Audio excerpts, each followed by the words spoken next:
Before I let Dave go, I did jump an item on our agenda, which is the overview of the Zoom meeting operation. So please just make sure that you are, you have your sound off. We'll have our sound on, if you could have your sound off. And if you can make sure that someone in the room, preferably myself, recognizes you before you speak. So thanks so much. And now we'll move back to public forum, and David, please pick up where you left off. Or you can start from the beginning. Start from the beginning. So I'm Dave Sharp, and my topic tonight is housing. So housing is an issue in Bristol and in many communities across the state. We saw last week, last week, the report on unemployment in the state is at 1.8%, an unbelievably low number. Employers can't find help, and people want to move to Vermont, and they can't find housing. The state is putting money into housing. They're changing some of the rules that will affect how housing is built in this community. Coexisting with that is this conflict or tension between the notion of a private property and I own it and I can do whatever I want with it, as opposed to public good and regulations. Nobody would want a nuclear power plant in downtown Bristol, so we put permitting and regulations in place to have appropriate building, and in the case of housing, appropriate housing in appropriate places in our community. So the primary responsibility for determining what those are for our locality is the Planning Commission. They develop zoning rules that determine, setbacks, and in some communities, the color you can paint your house, and try to draw the line between what is okay you can do because you're the property owner and what needs regulation and permitting. So over the years, it's been relatively lax, and currently, I think we have to rethink. I think the select board needs to rethink how zoning is administered. It is the administration of the zoning that enforces the rules and allows the community to develop in a way that's good for the community, that we can all appreciate each other as neighbors, and we can grow businesses, and we can be a thriving community. If in the administration of those rules is inconsistent and capricious, then it creates tension and problems and crisis in the community. And I think that it's imperative that the select board rethink how zoning is administered in our community so that we evenly and appropriately enforce the rules that are put forth in the zoning rules written by the Planning Commission, passed by the select board, and passed by the voters. So that's, housing's a big subject. We could talk about lots of other aspects about it for hours, but time is short, and that's my presentation. Thank you for listening. Thanks, Stephen. Thank you. Jim? I see on your agenda you have up for renewal of contracts for Chris Burley and Valerie Caples. Mm-hmm. These are both very dedicated employees. Without Valerie, you guys would be sunk. She does a fantastic job keeping everybody on top of everything. She goes above and beyond, and you guys should have no question on either of these people. That's number one. Number two, I'm kind of disappointed in what action you took on the Historic Society sign. For one opposition to it, we now have an organization that does a lot for this community. They were willing to pay for this sign, and now we as the taxpayers are now ended up paying for the sign. So that was a bad move on your part. Other than that, I'm glad to see that everybody's in attendance instead of being on Zoom. Thanks. Anyone else for public forum? Want to go ahead? Sure. Please state your name for us. Okay, I'm Tom Fox, and I've been here before. And so I'm here because the zoning administrator is up for re-election. Reappointment. Excuse me? Reappoint. Yes, but you're going to vote on it, not exactly, we'll vote on it. And I've been here before, and you've heard me ask that the zoning administrator be directed to do his job, okay? Well, I'm not here to advocate for replacing the zoning administrator, right? I don't think that's appropriate. The zoning administrator is performing the job that the select board expects him to do, right? But I think that the select board needs to raise their expectations. And I think that the zoning administrator got the job because he was qualified to do the job. But I think that everybody, the select board and the zoning administrator, need training to improve their qualifications. That's what I'm here for, to ask that the zoning board, the zoning administrator and the select board take some kind of training. So, and I also think that the zoning administrator should have an annual review, like a performance review. Now, you may already be doing some of these things that I'm asking for, and I'd be interested to hear if you are. And I'd like to ask if you have any questions for me. I don't have any questions personally. Does anyone else on the board? No, I think he gets an annual review. I don't know that it's been done during COVID. COVID kind of threw a hiccup into that procedure, but we are resuming that for townwide. And both he and members of the Planning Commission and Development Review Board are regularly offered opportunities for training, and the town pays for that, and the mileage to either attend in person or through Zoom kind of things. Okay, so it's not a requirement though, to participate in some kind of training. I don't know that we specifically require it. We certainly encourage it and invest in it. Because, as you proceed through your career, you would naturally want to pick up more skills and you would do a better job. The town would be run better if members of the management of the town had some kind of training. Well, I can tell you that, I'm not sure how things went during COVID, but that he did attend regular trainings in prior years. We're going into our 6th year now, so there have been many training opportunities. Okay. Thanks. And go ahead. You're the only one that raised your hand, so please state your name for. So I'm Keith Schnell, I'm a resident of Bristol. So I would also like to speak briefly with regard to the appointment of the zoning administrator to an additional 3-year term, which is on tonight's agenda. So I'm confident the board will take careful consideration of his professional qualifications and history of job performance in making its decision. I would urge the board, when doing so, to consider both clearly expressing the duties and expectations of the position, reiterating them, and the board's plan to provide some oversight and training in order to ensure that those duties are accomplished. As I previously stated to the board, this position has a problematic history in Bristol over the past several years, which has led to the non-enforcement of the Unified Development Regulations and to inaccurate information being conveyed to both the Development Review Board and to the public.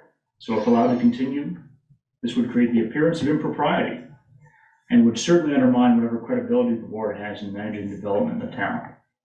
The board should make it very clear that the purpose of the position is to impartially enforce the regulations approved by the public and not to act as co-applicant or advocate for applicants or developers. It should also mandate the appointee undertake training such as that offered through the Vermont League of Cities and Towns in order to ensure that he's aware of his duties and legal options for enforcement. I thank you for your time and consideration. If interested, I do have a written copy that can go in the minutes. That'd be great. Thank you. Thank you. Thank you. Anyone else for public forum this evening? Okay, thank you very much. Thank you all for speaking this evening. And we will move on to department head roundtable. Eric, you're in the room. I'll put you on the hot seat first. Not much really to emphasize. Our excavator is down. We have a part that was leaking hydraulic oil, and come to find out that it is gonna be a week out through the company. We may have another source that we may be able to get it tomorrow. But if that doesn't work, then it'll be down for about a week or so. The new guy is in the second week of CDL training. We're just continuing ditching, flushing culverts, grading the normal stuff, mowing roadsides, the normal stuff. So we've been working with Starksboro today and tomorrow, drawing sand with them, and then they're gonna come down with us and they're gonna help us finish up drawing our sand. So, Thank you very much. about it. Thanks. Eric, how many weeks is the CDL training? If I remember right, the last time we did it, I think it was around either 8 or 10. So it'll be middle of October, end of October before he's done. Is he there every day? Yeah, Monday through Friday. And this is in Barry, so he has to. Yep. So the class starts at 4 and is done at 9, I believe. So by the time he gets in at 2, and then by the time that he does a couple little things that I have him do, and then he leaves, and then the time he gets back, it's close to 10 by the time he gets back. So that's his 8-hour day. Thanks. Do we have anybody, we don't have another department head in the room, right? So we'll go to Zoom. Jill, do you want to give us a quick update? Sure. Most relevant, just finished the water read at the end of last week. We just have a couple little fixes to do probably at some point tomorrow when we free up. Sharon's still working through the bugs on the new handheld as far as getting it integrated with the computer system and getting everything in there. And tomorrow will be our first announced water shutoff versus those that have been surprises from water breaks that have occurred throughout the project. So yes, tomorrow morning we expect to have this section of Pine Street from North to Maple shut off starting around 8 a.m. until an undisclosed end time, just because we don't know how long it will take them to get down and get everything tied in. So basically what will happen is after this tie-in of the new water line onto North Street, there will be the ability to put water into the new line on Pine Street. However, it won't be filled tomorrow, to my understanding. And the flow to Pine Street will not come from North Street for the next couple weeks while everything gets switched over. So you may notice a little bit of discoloration in your water just due to the fact that the flow is going to change a little bit. So instead of it flowing around the corner from North down Pine, it's going to flow around the corner from Taylor, et cetera, to fill North Street. So again, you might see a little discoloration because anytime the water flow and patterning changes, it stirs things up just a bit. Also, we have to open hydrants to see that water is shut off and open them to flush it as we turn it back on. So due to all of these reasons, you may see a bit of discoloration in your water along Pine Street. And the shut off, again, I don't know the duration, but if at the end of the day you don't have water and everybody's gone, call the office because that doesn't sound right. Thanks, Jill. Although Jill, if everybody's gone and they call the office, nothing can be done until the next day, is that right? Oh, they know how to get a hold of people in the town after hours. But I mean, in terms of correcting it, because the kids should be gone. There are ways that we get calls about water problems all different hours of the day and the weekends. Trust me, there are ways that people will get a hold of us. Well, I understand that, but the construction crew will have left. So in other words, to correct a problem that's preventing the water from being restored, that might not happen until the next day. Is that right? Yeah. I mean, I don't really anticipate anybody not having water. Everybody's connected. It's still going to be the same run on Pine Street, giving people water after tomorrow. I don't really anticipate anybody not, but there is just like weird things that happen. So I don't know. I can't make any promises.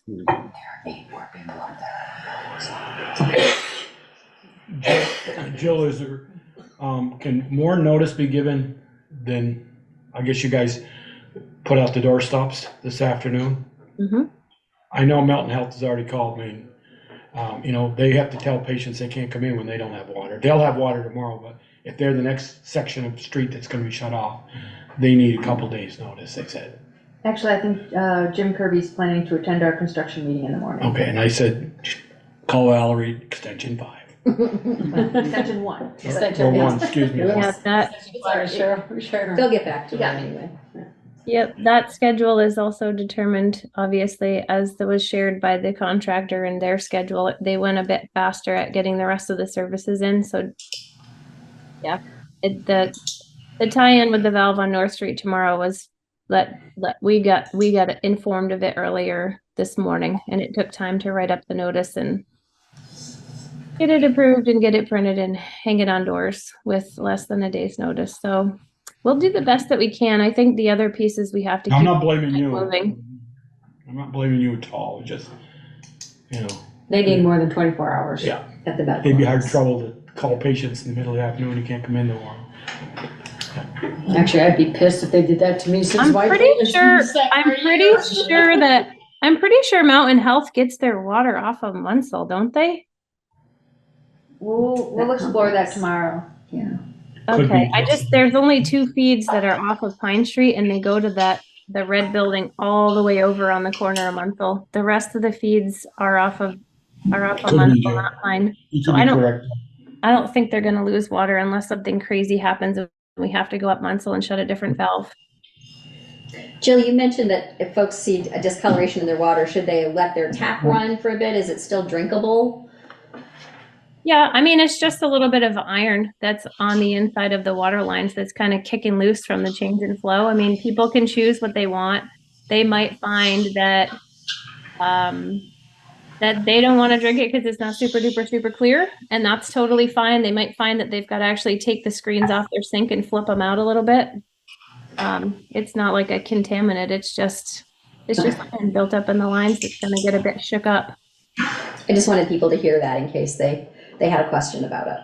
Yeah, I mean, if anybody was sensitive to iron, they might not want to drink it that day. If I know there's probably, 0.001% of people that are sensitive. If they're that teeny tiny percentage, that might not be the day to drink the water fresh out of the tap. But and then there's filtration that one could use. They could put a little Brita water filter in or something for that day, but it should just be hours, if anything. Great, thank you. Mhm. Thanks. Let's see, Bruce, I think I saw you on earlier. Are you still there? Yes, I am. Hi. Our calls for service continue to keep us busy. Nothing new. That was green. You were under your 5 minutes. Good for you. Always am. He was trying to beat me, Darrell. I know. Short himself. Who else is on there? Can you Ian, that see we who else can't is on? see? Nobody. No, okay, great, so that sounds like it's it for department head round. So moving on to regular business. First item is Water Commission.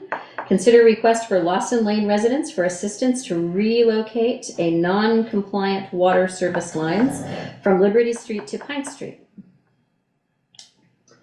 So hopefully folks had a chance to review the notes that were summarized in the town administrator's report that tried to provide a concise summary of sequence of events that have brought us to today. Just to quickly summarize though, a subdivision off of the corner of Pine Street and Liberty Street, 7-lot subdivision, was approved in 2005 by Act 250 and the state water and sewer folks. And the engineered design plans had most of the water lines coming off of Pine Street. But what ended up actually getting constructed at some point, lines were connected off of Liberty Street, not in compliance with the permits. And apparently the rationale for that, or how that came about, was because the Pine Street connection did not have enough water pressure, but the Liberty Street did. And so the developer would have had to upgrade the Pine Street line in order to connect to it. And so instead of doing that, they connected off of Liberty Street. And in 2014, a legal document was prepared to recognize that the water lines went over people's properties to connect to Liberty Street, and that they included some temporary easements. And it stipulated that once the Pine Street water line project water line got updated, that the water lines were required to be moved to Pine Street. And now we're at that point where the water main has been updated and upgraded. And so now the question is, how is that movement of the water lines going to happen? I think I captured the gist of it, but. We have quite a bit of elaboration. Okay, please, yeah. Okay. So you might want to moderate how that goes. Okay.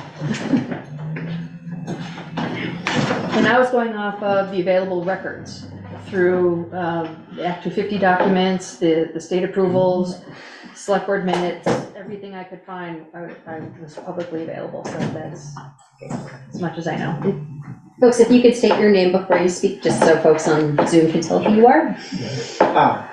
Dustin Corrigan, 15 Lawson Lane, Bristol. Are you free and all to talk to her? Right now? Huh? Right now? Can you Yeah. mute them? Never mind. So, just to clarify, elaborate a little bit on the history. When, at the time when we purchased the lots, I was one of the first to purchase a lot. Part of the purchase and sales agreement included that the developer was to install the roadway and all the utilities to each lot. And there was, we were shown a subdivision map, which you included in the notes, which clearly shows that the water service is coming from Pine Street, and the line is in an easement under the Lawson Lane private drive. And then the 3 lots along Lawson Lane connect to that. It's a 2-inch water main that's supposed to come off of a Pine Street main. And that's how our water was supposed to be served. And that's also what all the Act 250 permitting and the engineered design for the whole subdivision was based on. And then it was at a point after which lots were already sold and construction had began that the developer, with the town water person's assistance, moved them. And rather than installing it from Pine Street, installed them from Liberty Street, which in effect, the Act 250 permit, they would have needed to re-engineer everything because it's not in compliance with it. I'm not an engineer, but there's certain setback requirements from water lines and septic disposal areas and whatnot that wouldn't be met where these lines actually are existing. But they put it in the ground, they covered it up, and then punted the ball down the field to us. So fast forward several years to 2011, I think, when Michelle and Chad Purley purchased a lot that hadn't been developed yet, and they were looking to build and applying to Act 250 to put in a septic system and whatnot, and learned of the lines that were misplaced. That, if you look at what the town approved and what we all were sold and bought, you don't see those lines there. The lines are coming from Pine Street, but in fact they come from Liberty Street. They cross like almost everybody's lot. So it made it. I don't know how it all worked out for the Purleys, but it impacted their wastewater permitting and that whole process for them. And we have all been, living with the problem is we didn't have easements for if anything happened to our water lines. We didn't actually. The water lines serving our homes did not have an easement for us to access if we needed to correct anything, the maintenance or repair or whatever. So that's when the amended covenants were created, which is a document that states that we're all granting temporary easements for where these existing lines are, that shouldn't be there, but there are, and we need them, because otherwise we can't live in our homes, we need the water. But the easements are temporary until the Pine Street line be improved to the westmost edge of Lawson Lane, sufficient to serve the homes on Lawson Lane. At which point we would need to install new connections as shown in the approved subdivision map and disconnect from the Liberty Street lines and extinguish those easements. So basically correct the mistake that was made by the town's water person and the developer years and years ago, all the way back in 2005. And what we're asking is, it's a huge expense for us to to have to install new lines, the distance it would take to go from Pine Street all the way to our homes. In our purchase and sale agreements, when we bought our lots, we were supposed to have our water service brought to our lot, to the end of Lawson Lane, and connect to a curb stop there. What we would like is for the town to assist with that, to basically put it right to to how it's shown in the subdivision map. And put in a 2-inch main, as shown in the approved subdivision map, to go down the Lawson Lane easement, and then we connect our 1-inch copper lines to that from there. And that would then correct it. We'd now be in compliance with the original Act 250 permit, and it would extinguish the easements, which all have, has a very negative impact on our homes and ability to sell our homes with these easements existing, or if a septic ever failed and we needed to replace a septic, it's very problematic for us. So that's our ask. If I may. Thanks, just. Yeah. Bill Mount, 8 Lawson Lane. A little bit expanded information was the whole event began when the developer, Bruce Ledoux, the understanding was that there was a 6-inch main in place all the way down to the town garage. Yeah. And that's why there was going to be a 2-inch main tied to that to go to the end of Lawson Lane. Mm-hmm. There's not. Well, there is now, but there wasn't in 2005. I believe that's at 2 inches, and it wasn't in there. 2-inch main. Well, and, So in any case, it wasn't enough to service the 3 homes and the town, town property there. So the change was made. It wasn't disclosed to us when we purchased the home. Jackie Gordon, when he took possession of their home, it wasn't disclosed either. And presented to us at the time of closing was the original plan with the Act 250 permit showing that 2-inch main underneath Lawson Lane. We had no idea until Michelle and her husband purchased the property on Liberty that any of this was in place. And it never occurred to us to look.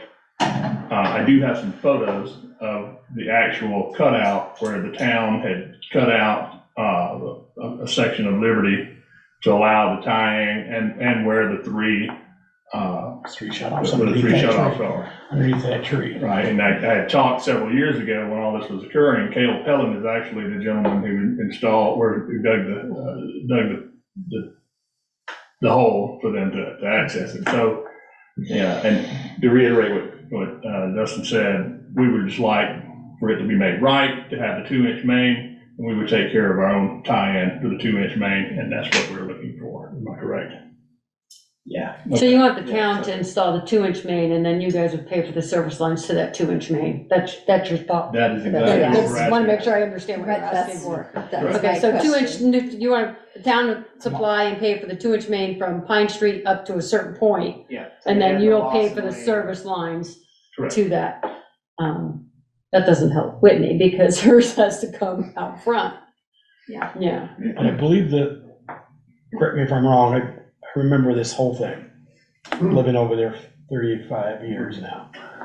And I believe it's maybe no more than a 4-inch from the corner of Liberty headed west towards the town garage. I think it was only a 4-inch, because It's smaller than that. I can't it remember. could be maybe only 2-inch. It only fed the town barn and Lawson's house.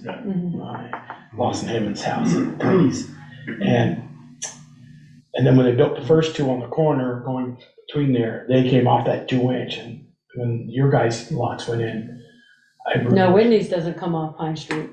She's out she's on the back, She's in from the the back back too. of your, Hers comes. the She's corner actually, house. she's actually probably in a worse position because her water line's right next to her septic. Okay. It goes right down behind, along that, then your little corner, it cuts across. I know where it is, it's, yeah. Yeah. It really cuts across that lot by about a Yeah. foot and a half. Yeah. And I remember Scott saying, you don't have enough water to put all those, I wasn't on the board, I remember all this being in the neighborhood, that you don't have enough water to service all your development.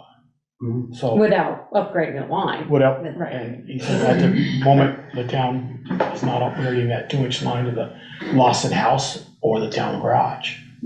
So Ledoux decided that he owned everything at the time. Down the back, he went behind the 3 houses, yours, and I forget the girl on the corner. Yeah. Yeah, Graham. yeah, and the next one. But here's the thing though, Joe, he did it after he'd already sold me a lot, he'd already sold Mike Driscoll a lot, he'd already sold Driscoll. Scott Yeah. Driscoll. Scott Driscoll, he'd already sold Mike LaFramboise a lot, he'd already sold the existing Hammond That's the home. first one. So I want to keep us, And- I want to keep us on task, Dustin. Then I you don't disagree with what you're saying. I just No, want, yes. if we know what the ask is that Yeah. you're asking of us, we can't fix those, the things that have happened in the past with whatever the developer did. That's not our, right now, that's not But what we're talking he about. did it with the assistance of the town's water guy at the time. Understood. The town's not totally, I mean, the No. town has some culpability in it. Not necessarily, honestly, I Dustin. understand. It's the developer's responsibility to put it in according to plan. And honestly, the engineer should be responsible too, because he signed off saying it's all done according to plan. So Bruce Ledoux could have come to Scott and said, this is where I want it. And he just puts it in. He has no responsibility to say, I need to look at your plan. But that's beside the point. I understand what you're I asking. understand. So let's just deal with what Okay. the ask is. Do we have other folks who want to speak about the situation? Oh, can Can you Whitney, state your name? state your name. Yeah, Whitney German, 73 Pine. thank you. The person who's, and 75 Liberty, Right. where the pipes are all going under, existing pipes. But along with that ask, could I add that whatever we need to ask for to bring our line from the town line into the house, could we get the town to do, Well, for you, that's just a service line though. if it is? That would just be a service line, just Oh, moving from it from the behind. back of from the back to the front. That's not really, you don't need another See, main. they haven't dug us yet. For, That I don't know. but they're going to, is that right? Haven't they put the water stops on the end of, Jill might know this. Jill? I don't Steve. see, I don't Steve. see a tap, I don't see a tap yet for their property. Because Right. this conversation was to determine if this neighborhood was going to continue with their agreement that they've internally have, that they want to move these water lines to Pine Street. Okay, so Jill, let me ask you something. So Whitney's property is this, wait a minute, where am I? Lot 3. She knows. No, lot 2. She's in lot 2. She's So lot 2. she's lot 2, her water line comes from out back. So if we're just switching it from her basement to the front, that's just a service line. So let me just explain. So there is the ability to put a corporation in the main on Pine Street and put a curb in on the front of their property. That would be the town's portion. Yeah. The customer's portion would be leaving that curb and bringing a new piece of copper to that back corner of the house where their water line comes in, and that's the customer portion. That would be the service line, right, yeah. And Or I they- think Sorry, Joe. there would just need to be a discussion with Steve as to whether or not that could occur within this Pine Street project, that first portion of putting this tap in. Okay, and what about on Lawson Lane? They've already put the curb stops in there, is that right? There is a 2-inch curb stop to be able to supply adequate water to the 3 homes along that corner that are on Lawson Lane. As far as bringing it from the Pine Street down Lawson Lane, which is a private road and a private development, that is not part of the Pine Street project to run a private line on a private development.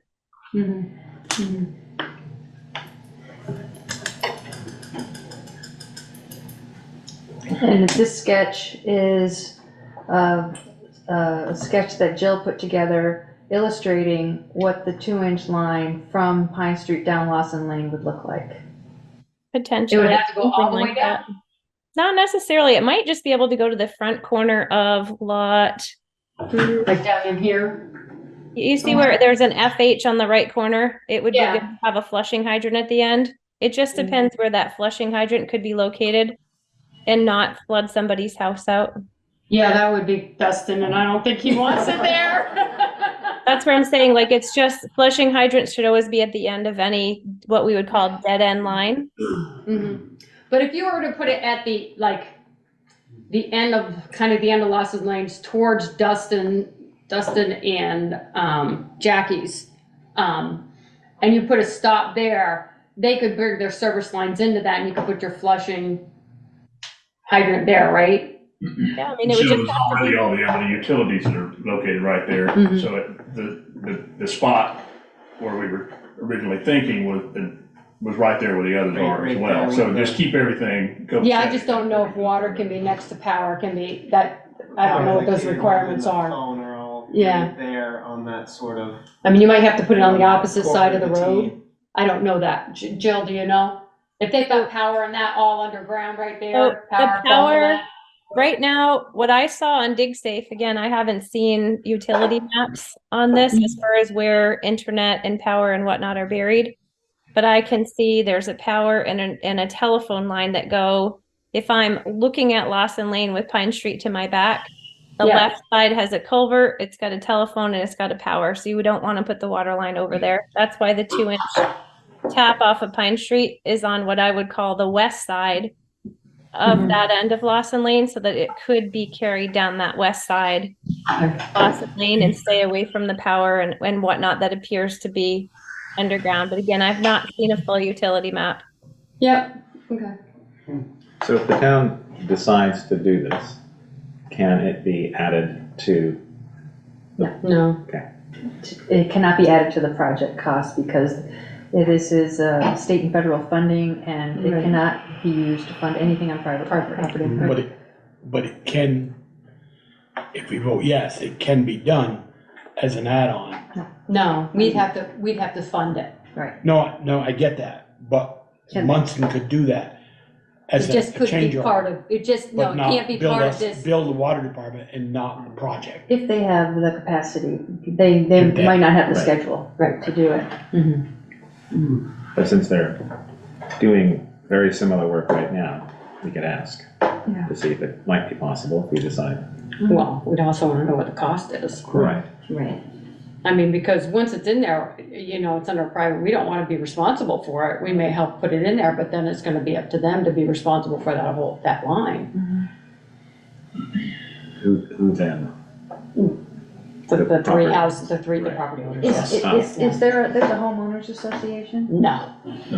So that's exactly what we're looking for. We're not looking for the town to be responsible for the water line. We're just looking for the assistance in putting it in, because it's thousands of dollars that we just, be quite honest, are not excited about spending on something that was dumped on us. I like the way you put that. And we had no way of knowing that this was coming. So this, you know, I'm not pointing fingers, but a lot of people were involved and a lot of people knew, and the town was aware of the changes, but it was never disclosed to any of the purchasers of the property. Honestly, Bill, the town did not know anything about it until we brought it up. Kale dug the hole. Yeah, well, I know that, but they had no idea what. I get what it. I understand. But, yeah, until we all brought it up. Yeah. That was See, because when, Mr. Ledoux owned all 6 or 7. right, he 7 owned, lots. he owned that lot He when could he put put the those lines lots across anywhere he there. wanted to. While I understand that, the town dug the hole and let him put them into the water line on. He was a developer, a brand new developer, they didn't know, didn't have, he wasn't in the know. Yeah. He was creating something, but had never done it before. What boggles my mind is how the engineer could certify. Because he That never they- showed his face there. So you But probably if- got a but check those for are- it, that's probably But why. that's grounds Ethical, for, not correct, but, yeah. right. I think Yeah. it's also important to mention that Never met Michelle the is not guy. an owner of that Right. property any longer. I just want to make that clear for folks who may I not mean, understand. the other possibility is to go after his insurance, because he would have had to have insurance at the time, but he's now deceased. Deceased. I thought, actually, honestly, I thought he was deceased back in 2014. So, Do you know if, when this came to light, was any of this brought to the select board at that time? No. For any kind of conversation? So when it did come to light, I made a phone call and it's been a long time and I don't recall who I talked to, but basically I was told, tough luck. You know, the town has no culpability. it does, I mean, they really would say it's a civil matter. You take it up with the developer or the engineers, what probably would I have been had said. tried at one point years and years ago to find I remember reaching out to my title insurance company to try to find a legal remedy. And my title insurance wouldn't cover me because at the time I bought the home, these lines Weren't put in. They weren't put in. So as of when what my purchase would have covered, my title insurance would have covered, that the lines weren't in that. Right. It was done after. It was part of Bruce's obligation to install all the utilities to the lot as shown in the map that was sold to me. Right. And then he went and did this, and the engineer certified it. And unfortunately, punched the he's ball gone down the too. road For us to deal with. So with the idea that the town would pay for the main and each property owner would pay to the house, so there are 4 lots, are all 4 property owners? Well, there's 3 lots out back, and then Whitney's is in the front. It wouldn't be part of that line. Okay, Whitney's would not be part of that line. okay. But the 4 lots total, is each property owner willing to pay for the cost to connect to their service. house? Yeah. For the service? Okay. Connect to the 2-inch main, that's what we're asking. To the 2-inch main. We're asking for a There's only 2-inch main 3 to come down homes Lawson that Way. will connect to the To that 2-inch. two-inch Yeah, there's service. only 3 that will Right, connect to that. and the additional of Whitney's, in terms of the change. Yeah, Whitney's will, right. will hook up to the Whitney's 6-inch. Right, but it still needs a 6-inch. connection though, Yeah, because it needs to go It's an around, 8, it needs to go 8-inch on pine. around the back. the new 8-inch. Okay, But they would probably an engineer would probably say it'd be cheaper to bore a hole in the front of the foundation of the house and go in the front. And do a little plumbing in the basement instead of going with K copper all the way around and coming from the back. I would estimate. But that's up to Whitney, That's yeah, up to Whitney, Whitney and your husband to decide. Yeah. You and Ed to decide which you want to I'm do. in the shortest That's- distance from the that- front of the yeah. house. I mean, that's almost what I would want to do. okay. So do we have other folks who want to speak on this before we move on? You know, I'd like to just mention that it seems to me that the engineer may be culpable for some of these damages. And I would suggest that the select board look into litigating against him. And unfortunately, we can't, we're not property owners on that. You guys would have to You do would that. have to- Yeah. Mhm. You as a collective group would have to do that. He's dead. He's deceased, but Well, he's still- if he had insurance back then, Oh. you would be able to make a claim against insurance, but you'd have to find an attorney to at least do some research for you and say yay or nay. So the select board would not be capable of Mm-mm. initiating, No, sure, a civil matter for you guys. Mhm. even if the maps are incorrect. No, because that has nothing to do with the town, that's a developer, I see. unfortunately. I mean, he's the one that was responsible for doing it according to plan, and he didn't. Yeah, it's only if it would be town property that Right. this occurred on. Mhm. Yeah. What are your thoughts, select board members, in terms of, I guess I'd like to know what it was gonna cost, what it would cost, what's Somebody the, they call it, yeah. yeah, what, and then if, what's the availability of Right. them doing it now? You know, the road is already dug up, so if we're gonna do it, I'd rather do it now. They got all mobilized, all the equipment is there right now. Right. If I may, Mhm. I agree with that. There is also some urgency on our part because, as you know, the new covenant says we have 60 days to do this. So Once it's complete. Once it's complete. Right. It's not. But my point is, it's not like, okay, well, we'll just not do anything. We must do this. It does provide for unless conditions are not gonna allow you to do it right away.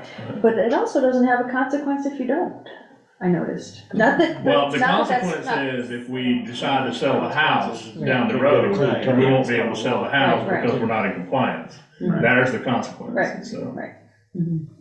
This whole thing was to try and get everything in compliance with the wastewater and the Act 250 permit, so. Right. I think it's worth just a little bit of additional context. I don't have the specific numbers off the top of my head. Other people might, but back in the day, 2005, 2007, I have no idea what it would have cost then to upgrade that section of the Pine Street water It line. was 30 grand. I checked it out. Okay, It was 30 well, grand. in this instance, and I don't have my notes, but the district is paying for the upgrade now. And for that section of Pine Street water line, assume it's an $800,000 total project. So whatever proportion that area is, it's like maybe $120,000. I don't do good air math. So that's an investment that's being made on the part of the district, then plus the 2-inch curb stop at the top of Lawson Lane, that's part of the project. And we're prepared to put the service line for the other property as part of the project. So those things are being covered by the project. That would have been the responsibility of the developer and the lot owner back at the time. So it's almost like a deferred cost in a way. It's coming back. But with Well, we inflation. appreciate that. Let me, Valerie, I'll ask, maybe Steve can answer this crazy question. If we'd have gotten to the corner of Liberty and Pine and turned due south and going down Liberty and said, we're gonna tie into that old 2-inch line or 4-inch line, whatever it is, headed up that street to the Pine Town Garage, which may not be a garage someday, whatever, and said, no, we're not gonna bother to do that, would they still be in compliance then? Because it said until the line is improved. If it wasn't improved. They're not in compliance with the wastewater permit and Act 250 permit. That's Now. Now, Even if what you say is true, they wouldn't be in compliance. because Because they it's got a like- permit with a stamp on it from Act 250. That says something different than what That actually there was is. a new line coming in from Lawson Lane, which never happened. Is that what you're saying, Michelle? Right, because the Okay. wastewater permit and Act 250 said, these are the plans. The water lines are gonna be connected down on Pine Street, and because that's not what happened, they're not in compliance with the permit. And as I understand it from what I've heard, that even if folks wanted to try to amend those permits to reflect what's there now and kind of achieve compliance that way, that they don't meet separations, did I understand? Yeah, there's not enough, there's not enough setbacks between the septic and the water lines for them to be in compliance. Not only that. Not all of It crisscrosses through every piece of property Mhm. in that. You bring that other area. picture up, you can see it's a perfect example. Goes across Deb's and Ed's and the third house. It goes through 6 of the 7 lots, I believe. You see, Yeah. Yeah, I mean, literally that corner, it goes across. Well, it comes, Yeah. let's see, it comes up through here. No, it You know, stays it on, comes up it through stays, here. it stays It's on like right Deb's. here, and then it crosses over, and then then it comes through here, and I don't, where it goes from there, I don't have no idea. It's a bucket of worms, but Yeah. sure. So what's the process of getting a quote on that? Well, we're having a construction meeting tomorrow morning. Can we ask them? We can ask. Okay. Well, you can always ask. I sense hesitation in your voice. Oh, we can ask. Okay. Okay. So that's our starting point, is we'll Yeah. make At it, least investigate.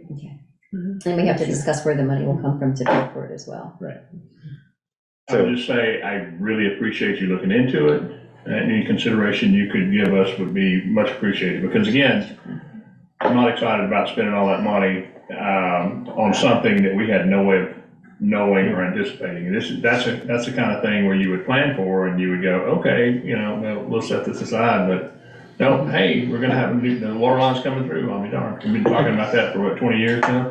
Yeah. Joel could tell you. She's got 20 years to plan. That is incorrect. I guess from a town's point of view, perspective though, if we're gonna lay out some money, taxpayers' money, water users' money, then I want some assurance, a written agreement with the 3 lot owners that they will, We'll have to put out the responsibilities, that who's they will have to responsible do for it. what, Because, Absolutely no qualms. because I don't wanna, say, well, I'm getting water at the tap when I shower at night and flush the toilet in the morning, I'm fine. I don't care where it comes from, as long as I got water, I just wanna make some I insurance. think that agreement that you Yeah. have, the 2014 document, We have to. That Rick's, you got to. yeah. Great, so we'll gather more information and bring this up at another meeting. Yeah, bring it back to us. Thank you, So yeah, everyone. pricing, Thank you. pricing and Thank you. availability. But isn't time a little bit of the essence? Well, they're gonna, No, it's not finished yet, and I consider the Pine Street, myself, being a Pine Street resident, will be done after they finish paving it next spring. when it's paid, Patch paid by the end of October, 1st November, it's still not done. Well, also, with the curb stops being installed to the edge of the right of way, they're there. So that takes the time pressure off in terms of coordination with the project, because once they're there and outside of the right of way, they can be tapped at any time. They can be connected to the service lines at any time, or vice versa. The service lines can be connected to them. Without disturbing Without a paved road. Correct, exactly. They have to go back, and all the copper you see popped out of the ground with the new curb stop, they gotta go back now and dig every one of those up. And like mine, they gotta unhook my copper from the old one, shut it off, and put a 4 or 5 foot connection. And then turn that one back on, then they gotta do everybody's, they told me 38 of them or 32 of them. Right. Still. So that's not expected to happen until October, and when that comes around, we'll send notices out about water interruptions for everybody else. Everybody else. You're not yet. Not you yet. Thank you. Thank you all for coming in. So item number 2 is tentative. Are we going to discuss that, Valerie, the proposal from Du Bois? Yes, I received it late this afternoon, like really late this afternoon. You guys don't need to stack those up there. Yeah. Thanks, don't worry. We'll get them. Thank you. Thank you, Laura. Thanks. I did forward it to select board members, but I understand if you might not have had a chance. I haven't to seen my see it. email since 2 Right, o'clock. right, I totally get that. Let me close out some of these windows.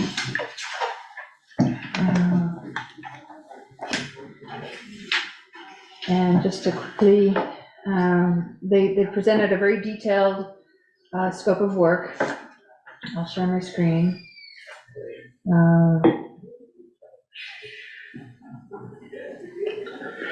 Outlining from the field work, which includes the soil borings. And their proposal includes design and permitting, bid phase, and construction phase. And of course, it's all dependent upon what they ultimately conclude is the best approach. So soup to nuts, they propose between 160,000 and 172,000, but at an hourly rate, so it could be less than that. is that including construction phase? Yes. Yeah.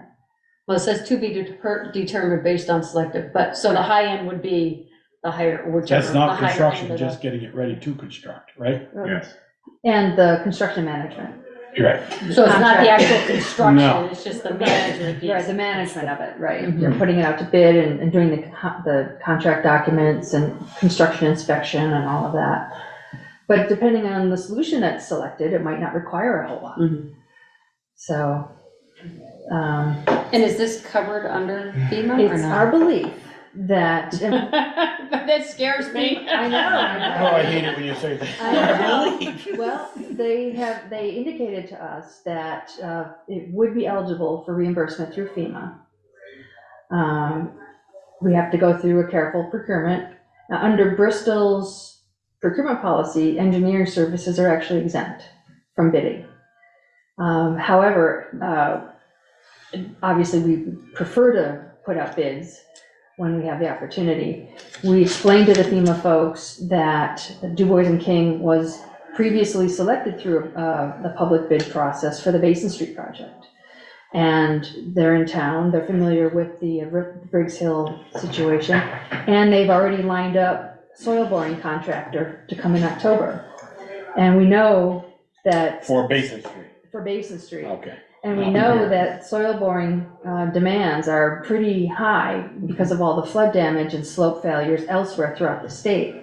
And so for us to be able to have them here in town in October, they've agreed to kind of dovetail that with Briggs Hill. So those two circumstances, from the feedback we got from the FEMA officials, that would be eligible.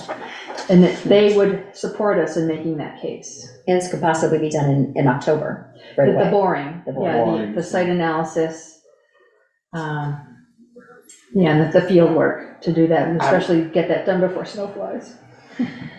I don't want to put Eric on the spot, but I'd like to ask him, and I really wish Baker was here on this, because they talked about doing some things, maybe just laying stone and some sheet pilings and things of that we could maybe, I saw the sheet pilings somewhat estimate, I will say, Eric, maybe That was rough. top.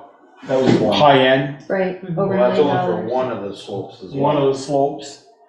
I don't want to say we're throwing that money away, 172,000 up to 172, but it's all got to come somewhere. Mm-hmm. And if we knew we were going to get FEMA, like everybody else is getting it, then I would say let's start with this. And Is there a way to get a definite on FEMA as opposed to? They seemed very confident. Would you agree that they seemed very confident? Yeah, I asked a question, I asked him, what happens if we do the engineering and then we decide not to go with the engineering and we go somewhere totally different, like with the stones? Yeah. And they did say that would still be eligible for FEMA funds, even if we didn't go with what they recommend. Yep, and Frida was on that call also, so she heard it. With FEMA. And this was last week, last Thursday. And they feel better about that. Yeah, and Feel a little better. the two FEMA fellas that we're working with, they seem very motivated to work very closely with us and to move things along as quickly as possible. They feel that the Briggs Hill situation is very urgent. And so they're trying to move this quickly. They'd like to get it done before snow flies, but. I'm sorry, this is the state we're talking about. They want to do something, move quickly. You mean next year before it snows? Yeah. So wait a minute. Eric, is the repair, at least the temporary repair done? Yes. Driscoll and all them, so we're somewhat safe? The top one. Can we get a lot of water? The top one is secured, as of right now. The bottom one is still sloughing, the pavement's still sinking. So for winter, I'm gonna have to try to figure something out to do there. Right now, it's, if a car slides off, they're actually going over the guardrails. That's how much that bank has gone down. Which one is, where's that slide? Where is that? I know where the first one is. So if you turn on the Briggs Hill, you go up the first pitch, level off, start up the second pitch. It's about halfway up the second pitch. Is that beyond the repair for the one? Before the repair. Oh, okay. What about for plowing this winter? Because you use Briggs Hill a lot? The buses go up and down it. Well, yeah. So that was the thing, that's what I was just gonna say. I'm gonna have to figure something out, whether I take up some Jersey barriers and put beside the road, you know, in that section. We might have to buy some Jersey barriers to put them there. You don't think the weight of the Jersey barriers is gonna cause a problem? It might. Yeah. It's the lights concrete. Jersey. Right. So the previous quotes we got, we had like a 600,000 and the million. Were those not engineered? Those were just estimates. Right. Well, the GSI one claimed to be engineered, but and we Eric and I chatted about this earlier. that the consultant spent a few hours out there taking measurements and studying the situation, but that no soil borings or anything. Okay. And I shared all of that information with Du Bois and King, so that they could, and also the possibility, those were two proposals for a permanent fix, but there might be a simpler solution such as stone, I suggested. So that what we're asking them to do is to evaluate the slope and tell us what our options are and what's the most cost-effective long-term solution. That's the task. Okay. And there is some urgency to it. There is on the bottom one, yeah. Cause I'm gonna have to figure something out with that. Well, you're probably gonna have to figure something out anyway, because I don't think we're gonna have an answer before snow flies. I wonder if more of those concrete blocks in that location would make a difference. Problem is though, is somehow you're gonna have to raise the guardrails. Mm. So whether you dig out the bank to put the blocks in, and the contractor that, if we decided to do that, they could grab a hold of the block or the posts and just pull the posts up temporarily and get by through the winter with that. And then you're gonna have to, you'll end up having to shim that spot with pavement, at least where it's cracked and settled. It's probably 100 feet, 75 feet, 100 feet. You'd have to shim that area. Eric, could the row of guardrails that are sinking be replaced with temporary cement blocks, those blocks that you get, and make that the edge of the road, so to speak, or no? Is there enough? You mean like the bank? temporary blocks that we have up there now? I haven't been up, I'm sorry to say. They're the same ones that we used up on Upper Notch. Okay, yeah, something like that. Couple of rows of those stacked instead of the guardrail. Instead of putting the blocks behind the guardrail and raising the guardrail, take the guardrail out and put the blocks right where the guardrail is. Is that possible? Is there enough? I'm more worried about the weight of it and Yeah. So That's what I was if it looking rains or whatever. What about just making like doubling up the guardrail in like a custom fashion? Can you just add on to what's there? Does that offer enough protection if you did two heights of it to give protection for any kind of car coming down there? You could, if you could get Lafayette to come in here and dry the posts. You said they're out by months? Yeah, I've got a call in them now. Okay. To do it. They don't know when they're gonna get to me. Starksville has had a call into them now for, what, 3 months? They're just, because of the flooding and everything with the guardrails gone to other places, they're just booked solid, and they're the only ones in the state of Vermont that I know of that does guardrails. What about some custom thing, like one of the metal fabricators or something locally? To do what? To add in another layer on top of guardrails that are there. I was trying to think of something lighter than giant Yeah, I concrete mean, blocks. but isn't the problem also that the Liability or pavement something is, like that. Yeah, the pavement pavement is dropped probably this much. so it's not just the Pavement. guardrails, it's the pavement, yeah. So, and the guardrails are hooked to the top of the post. On the front face, but they're on the top. Yeah. So if you wanted to get another W beam on there, you would have to fabricate something that would attach to the posts that are there. Yeah. And then you probably could do another W beam. I think you need to brainstorm with Peaker, let's get back on track. Yeah. So It's not very popular, definitely not very popular, but should we make it one way, just down? I was thinking that, can we close it off? I mean, didn't we have to do that last year? What's that? Didn't we close Briggs Hill off? For the winter? I can't remember, I thought Or we a period of time? I thought we had it closed off and they had to come down. it was discussed when The Dwight new King boys, that was one of when their they alternatives. presented, that's right, yeah, that's I when. don't remember closing the road. Oh, God, I remember us closing. Something.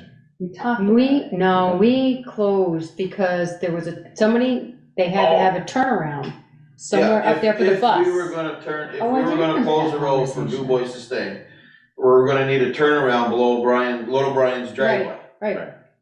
I thought we did that though. No, Oh, no, that was what we It was were one gonna of need one of the to do proposals. oh, okay. if we were closing the road. And it still is a possibility. We may have to do it. I'd have to get in touch with Lincoln to see if they'd be willing to, plow that section in Briggs Hill for us. Yeah. Cause if not, then you're talking, we gotta go all the way up Lincoln Road, Atkins Road. Right. Right. Well, let's assume that we're I don't- not I gonna didn't be mean able to do close, the I repairs meant up there, right? not Because going this up isn't it, time just before coming the down it. winter comes. I don't think. One way, make it one way down. So they don't get on where that, near that guardrail. You could do that, but you know as well as I do, They're gonna go up. people are gonna go up. And if you got it barricaded off to one lane, it is what it is. If they go up and it says, you know, only one way over, and they get into a, You say do not enter, you know, right, Yeah. one way, you know, do not enter one way. That's their I mean, fault I hate though. to They're wait not till supposed there's to. a problem before we close it. Right. So I guess the question Yeah. is, when do you make that decision? When do you say it's not stable? I don't know the criteria, I'm asking the question, I'm not being. the only thing I'm thinking of, my fear right now is being that the guardrails are so low that if somebody does lose traction or spins out, coming around a corner, whatever, They're gonna go for a ride. the guardrails aren't protecting it all in that area right there. Well, if one of your plows goes down there, Yeah, it goes off. well, guardrails ain't gonna stop our trucks anyway. No, that's Right. great. Going back to so we've had a couple proposals, we're looking at this now in terms of engineering. What are your thoughts? So we did talk about the idea of putting stone, like a much simpler design. What do you feel in terms of the engineering? Do we want to explore that? Is that the best route forward? Or do you want to explore the stone? I know we haven't gotten into detail about that yet, but we I'd haven't talked rather about it. explore the stones. I mean, the engineering should be done at the same time, at least getting into the process of doing it. Okay. I mean, you feel it's something that we need to do. We need to do that anyway for our Funding. FEMA does not require it. Right. Right, that's what I was. So we don't that's what need I was it curious for whatever final decision we decide to make. No. But will that, as you know, I'm pretty conservative, tell you, but the Du Bois and King thing, we'll always have that dialogue or that You'll paperwork, have that information. that information. With thank you, alternates, you know, with That will a say, number of choices. you know, Yeah, this road, what's underneath there, right? We wonder why it's holding up right now, right, so right. to speak, and we can say it really needs some huge Yes. work. And the other thing too is, Valerie, is that when I was up there with, I think I've told you this, when I was up there talking with FEMA guys up there, that the alternative as far as moving the road is actually a legitimate thing. So if FEMA determines that moving the road over to where one of Du Bois's concept was, is. Oh, into the bank or up. Right. Over to Yeah, 116. north, towards Yeah, one yeah, coming, yeah. okay. Oh, coming the other way. And that's gonna improve that road a great deal and safe and all that stuff. They would actually consider that. Okay. Especially. That with- doesn't mean it's feasible. Well, that study that was done, Well, I know Yeah. that, about the intersection, but it's like, like $1.2 million was the estimate at that time. yeah, we were like, yeah, it's How gonna does be a the lot more town than that. But we weren't considering FEMA for that Right. particular thing. This is a different This is- matter. this is- But, I mean, that's, the engineering study gets us that concept where it's going over the mountain another way, or hopefully 2 or 3 other options that we can look at and consider. And no matter what the cost, potentially, that would be covered by FEMA. Up to, at least 75%. 75%. Okay. And that's FEMA, and then state would cover another 7.5%. So we'd be on the hook for what? About I don't do math. 18%. I know. Yeah. So it has to be that- I can't do it in my 17.5%. head. Yeah. So every $1 million you got 170 out of your own pocket, Yeah. 175. So it's, what I'm hearing is that we're most likely in favor of going forward with the engineering study. That's what I'm hearing from this table. Is that correct? Another thing I'd like to suggest Nice. is that they gave us the soup to nuts package, Yeah. but we don't have to take the whole package. We can start with the analysis and see where we go from there. We don't and need we to can toss the decide not salad, to go we'll just have the some sandwich of the and others. soup, right? Say that again? We'll just have the sandwich and soup, we don't need to Exactly. toss the Skip the salad crackers. and the, Yeah. and the dessert. Yeah. Well, and I Dessert, also like though. what Michelle said about getting Peaker's input on this too. He Yeah. might have- Yeah, I still wanna go up with Peaker and Mhm. mull over the stone part of it. So do we need a motion here? I would recommend a motion. Okay. Anyone willing to make a motion? I'll make a motion to accept Du Bois and King. So What's move there? Rebecca? Yeah.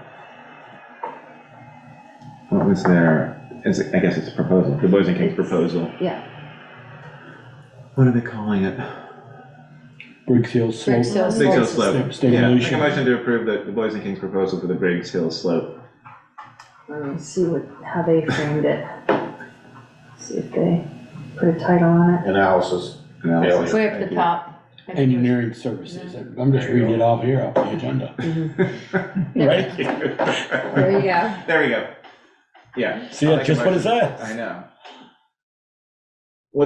So FEMA covers this, we hope. Yeah. 100, not 100% though. No, 75 and plus 25. 27%. Oh, same with right? that. So it's whether, same for the engineering or the construction. Both, Okay. all of that, yeah.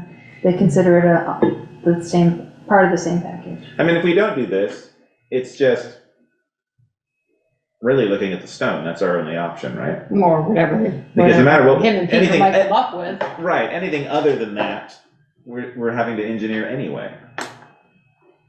Yeah, if you're gonna go with geostabilization or the sheet pilings, yeah. Yeah. But that Or a presumably the combination of both. Geo or GSI would do their own engineering, Mm-hmm. so they said.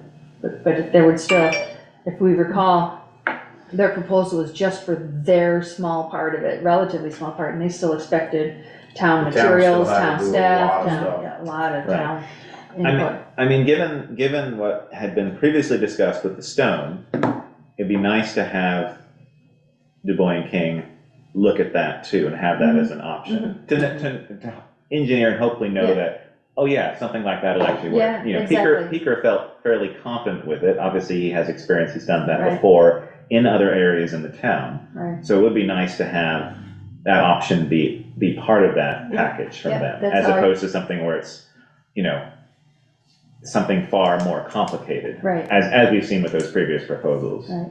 In other words, we shouldn't expect to automatically gravitate to the most complicated, Yes. highly engineered Yes. solution. That there might be a simpler solution, and I included that in how I framed Which is it. good. I'll Okay. second his motion. Okay. Oh, thanks. So we have a motion and a second. Any other discussion before we go forward? All those in favor? Aye. Aye. Speakers Thank here. Okay, item number 3, consider award of contract to update Bristol's local hazard mitigation plan. I am going to ask that this be continued to the next meeting. I was this close to being able to put together a recommendation, but this morning's unexpected need to send out water shut-off notices kind of took up that time, and, They don't, no more explanation. Number 4. That's, yeah, Don't need number any more. 4. If we So, wanna put it yeah, off, put it off. that's fine. So number 4, consider renewal of town administrator Valerie Capel's 3-year contract. So moved. Second. I can't say that fast enough. Right? And vote on that fast enough. So all those in favor? Aye. Aye. Thank you, Valerie. thank you. And I would say, thank you.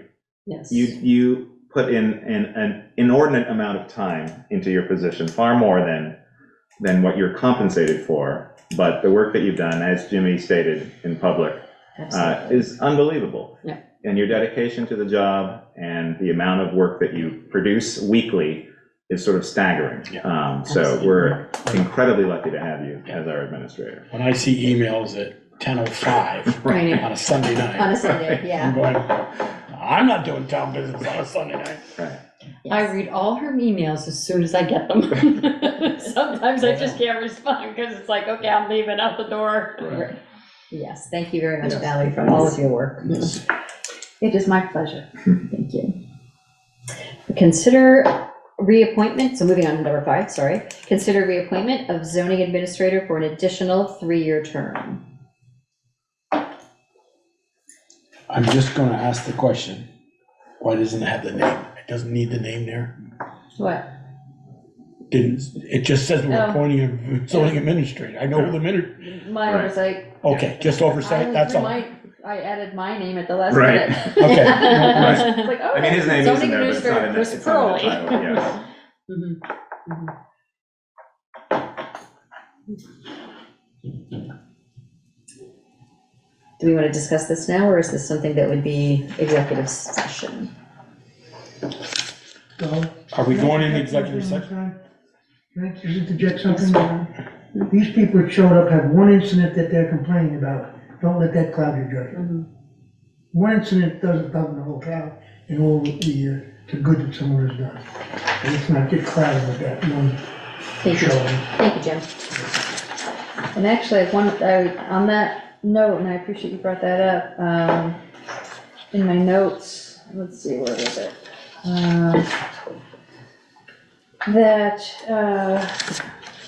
In terms of the overall number of permits that get issued every year, in 2021, there were 53 and 57 last year, and we're up to 34 this year.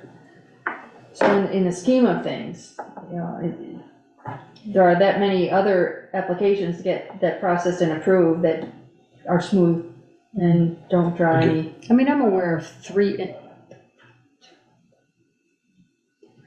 Executive session, Michelle. no, No, I'm it's fine. just thinking 4 incidents maybe that we've had, out of all of his, that we've had concerns about, or that people have had concerns about. I mean, Peter Schnell made a comment about inaccuracies or inaccurate information, and I was just like, that's not accurate. I mean, he may have felt like that on that one permit that he was dealing with, and not in general. I mean, I have to say, zoning is complicated, it's not easy, it's not black and white.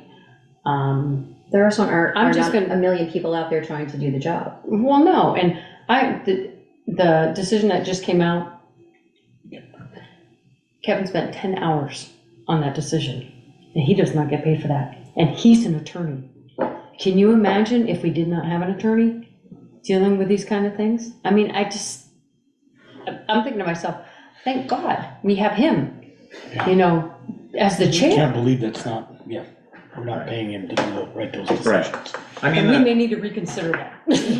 yeah, I'm fine to make a motion to approve Chris for another 3 years. I do feel that, as mentioned by some of the audience members, that a little more oversight and a little bit more information to the public and to select board members would be useful.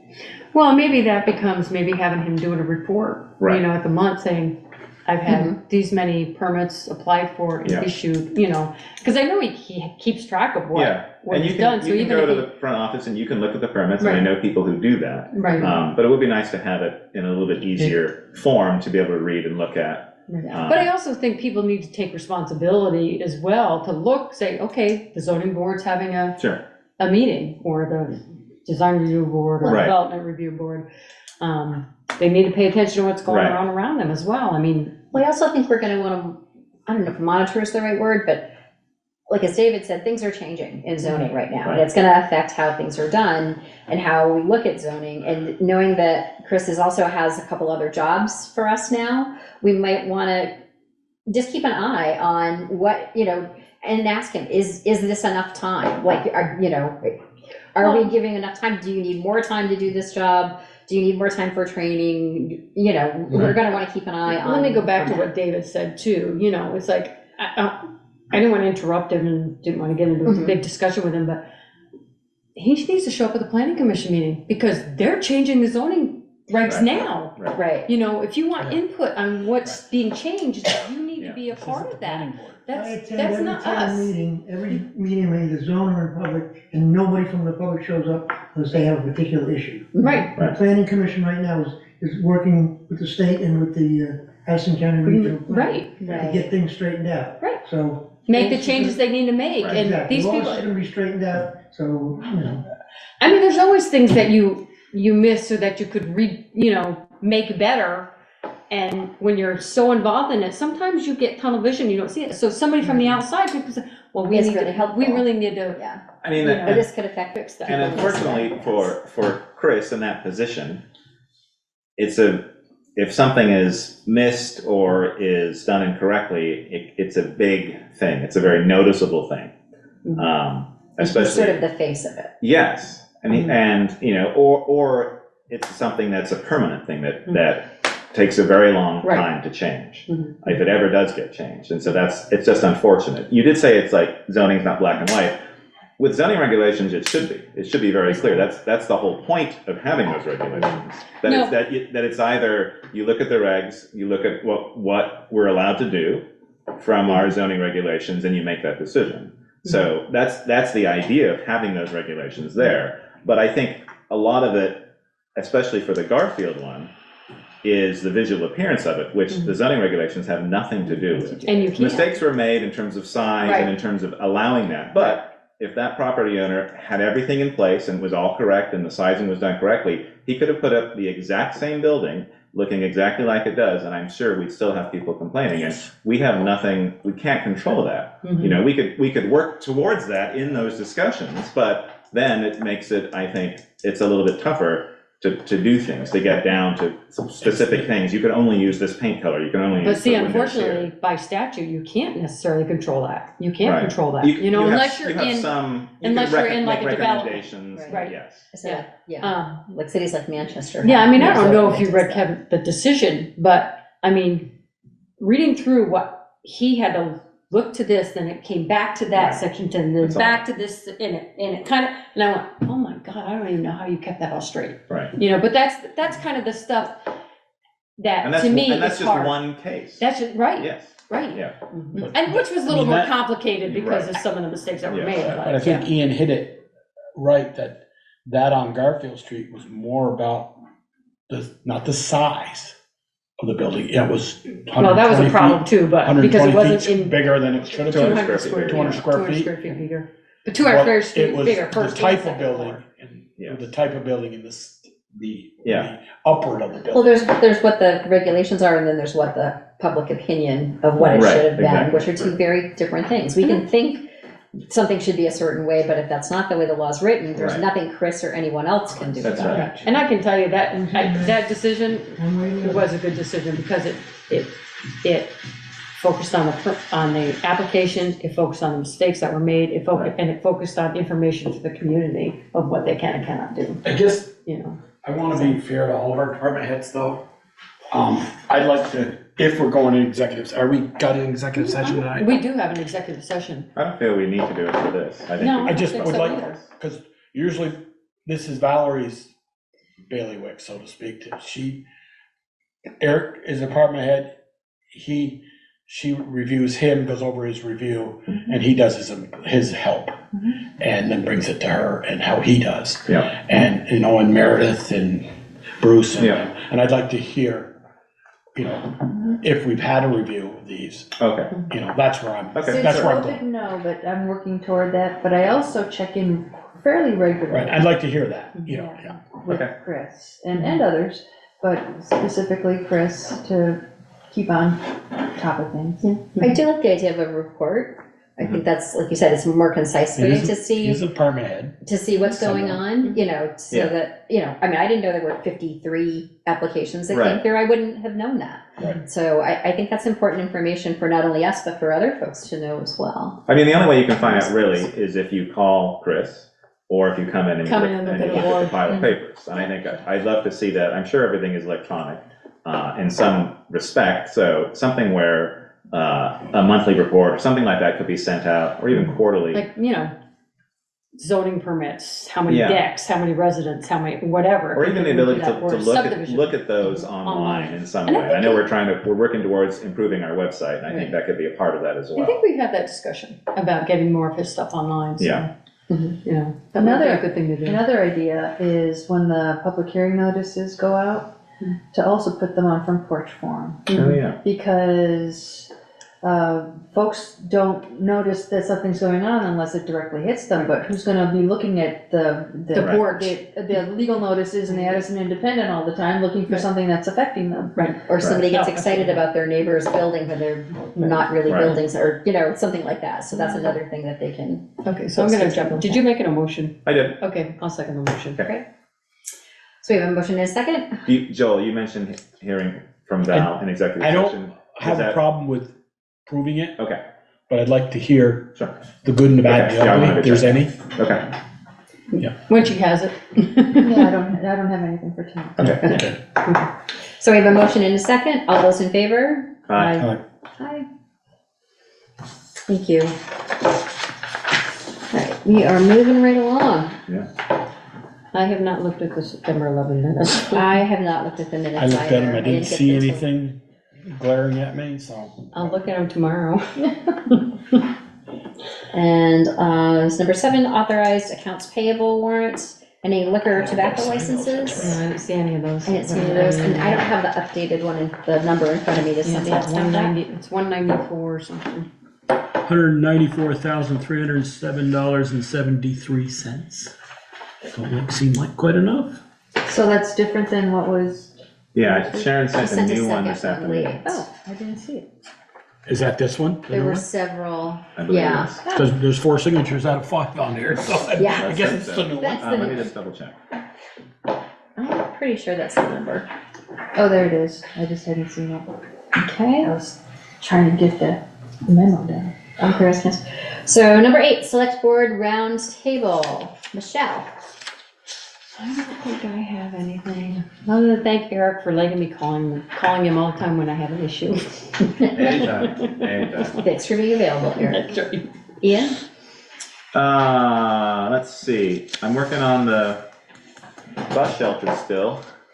I'm working with, the Act 250 amendment For the, over here? for over there. Well, I see they already started. They already started doing it. I emailed them and said, hey, let's start working on this. And they said, oh, we didn't know you had to do that, even though it was discussed when I had the first meeting with them. And I think Conveniently forgotten. yes, Chris had brought it up. So I reached out to Chris, our zoning administrator. He says, reach out to Josh at the state. I did. It's a fairly simple process. You fill in an electronic form, you submit your exhibits in terms of just a site plan. I'm waiting for details from Armelo about construction costs and things like that, so that's in their net now. So doing that, and then I've got information from Chris, our zoning administrator, about the adjoiners, of which there are quite a few. There's 60 on the list, just because it's everyone around Prince Lane, including every Main Street business and property owner. So 60. yeah, there's 60 on the list, which is all the co-housing as well. Right.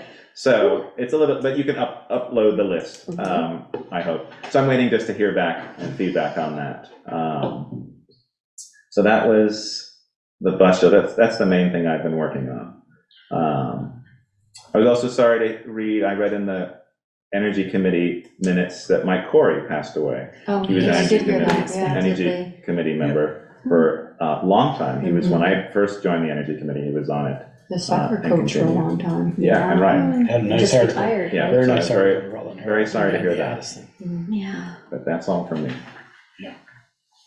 Joel? I just had a couple of things. Eric, I know you brought us a bid way back in, I think, August, that section from the High Bridge down to 116, they were gonna start doing something there. You guys the trees all removed.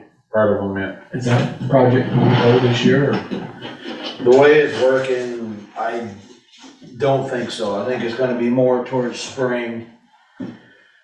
Just the way that Josh has been busy with the state doing 125 and, what is it, 105 or whatever else he's doing with the state for flooding damage. I have reached out to him a couple times, just to see what his schedule is, and the last time that I contacted him, he didn't give me a date yet. He said he was just busy, and so.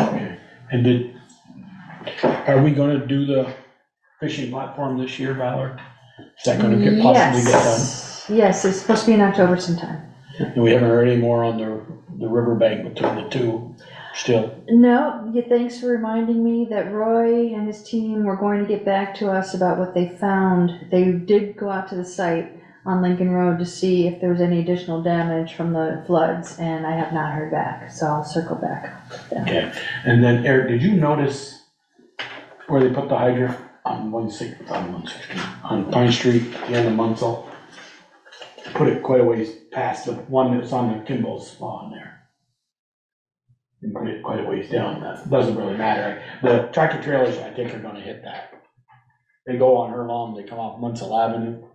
They already ran over the, the thing that shuts off. The Curb stop? The curb, well, it's a bigger curb stop. Yeah, but, yeah. They we ran over should- the top of that the other day. I saw them run over that. And did you see the earth, the pavement there? Ah, Broke away quite a lot. I don't know what's settling in there, but. it got undermined. My Did it? guess is when they put the valves in that intersection, Okay. it undermined the pavement, and they gotta go back and tie into the. Oh, the street still. Yes, Oh. so I've mentioned it to Steve already, and, we're keeping an eye on it, and then, I'll see how it looks after they get done tying in. I don't wanna say anything quite yet, cause once they tie in, they gotta dig up that anyways again to tie in, so hopefully it'll be fixed. I chat with them in the morning when they're greasing their machine. They seem to be nice guys. Yeah, they're really good to They get work along with. with and accommodating and. Yeah. They accommodated me because they said, "You gotta get that bus out?" I said, "Yeah, around 1:30." Goes, "You might wanna get it out before then, because we're gonna dig yours up in just a few minutes." So I said, "Okay, thank you." So, but that's all I have. I just want to congratulate our rec department on a fantastic festival from accounts that I heard. So I wasn't in town that day, but I heard great things about that. I wish we had more parking when they do things like that. I know. Because I tried to go into the store and it's like there was There's no nothing. parking, yeah. It's like, There's oh, I always the forgot this issue. was going on right now. See, parking garage, I keep. You could just get a temporary second story over, over by I the have one store. additional. Today I added our declaration of inclusion that we signed in 2021 in June. I've added that as its own page to the town website, and there's a link on the front page. And I've also added a link into the driving equity toolkit that was produced nice. by Porter.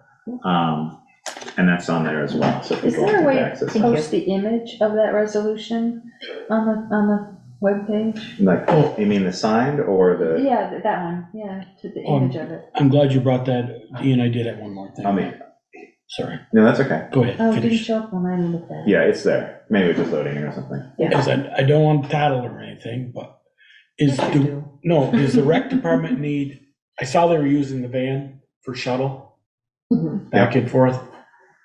I just want to make sure we can do that with that. And we don't need a jitney license because we're moving adults. It's not just kids.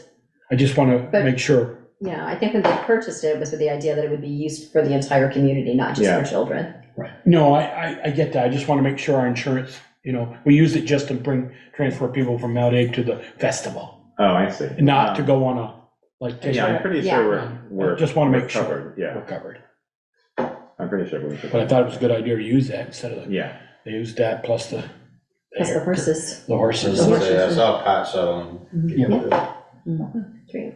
And I did actually talk to Steve the other day, and he would like to have a discussion sometime, Valerie, with the water, so-called people, and on And the the commissioner, water commission. Water Commission, Okay. and you and Eric on the next 3 or 4 streets they're gonna be in. Now it looks like it's gonna be 2026, he said, possibly. You mean the construction? Right, because planning will be 24 and 25. You can't get the money till late 25, he said. So you can't put it out to bid till early 26. But, because I mentioned that Eric and I had a conversation about Maple Street's getting pretty bad Munsell too. and Munsell's getting pretty bad. Can we not do a street like he just paved Taylor 2 years ago or Helen 2 years ago? Yeah, man, Taylor. And, don't go there next year. Let that, Right. And I said, I'd like to have you bring Eric into the discussion of, these are the streets I'd like Have to it see. coincide with paving plan.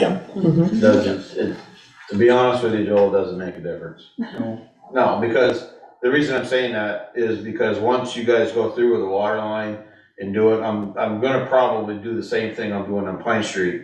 Let it set for the winter and then Right. pave it the following spring. So it's really not gonna matter Well, what streets you do, But as a It might be taxpayer, opinion on paving. right, but as a taxpayer, they see that, they say, boy, they just paved Maple Street in Right. 2025, and they dug it up in the spring of '26. Yeah, I would- Why didn't they wait? I would put Taylor and Elm towards the Right, towards the end. Yeah, that's what I'm saying, Yeah. that's all.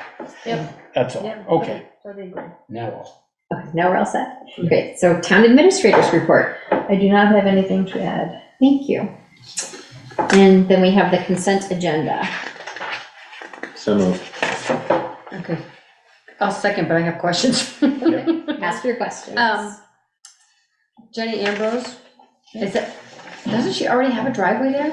There's a Are they- photo, I attached a photo. Well, I kind of looked at that, but I was trying to figure out, are they discontinuing the other access?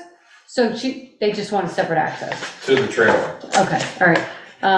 And then on 65 West Pleasant, Brewman, they've already broken the sidewalk, so they already They already know they're replaced it. they're replacing. It's They already replaced They it. already replaced They it. did it last Friday. Okay. It was the last- Chris took it up and redid it. They put the septic in, then They've been working over there a week. they put the trailer together this That's week. right. Okay, and the Hub Teen Center, I have a question. It says close personal connection. Are they actually talking about making a space, or they're just talking about close personal I just think it's connection, Using- relationships? Using the teen center space to create close the personal relations. opportunity, Okay. basically. I'm like, It was a little vague. I was like, how could they build on there? Yeah. Increase the hub's ability to grow skills and resilience in all youth, create space for close personal connections and belonging, and strengthen the connection of youth with the community. But can you understand, like, Yes. create Yes. space? Yes. It's like, okay, those are my questions. Physical space. I mean, if they can create more space for 10 to 15K, that would be pretty That's impressive. right. Okay. So we have a motion and a second. All those in favor? Aye. Thanks. Any other business? Oh, you forgot one. Is number 5 under consent It agenda? is. It's under consent agenda, right? Oh. Did you- So that was different than what we voted last week?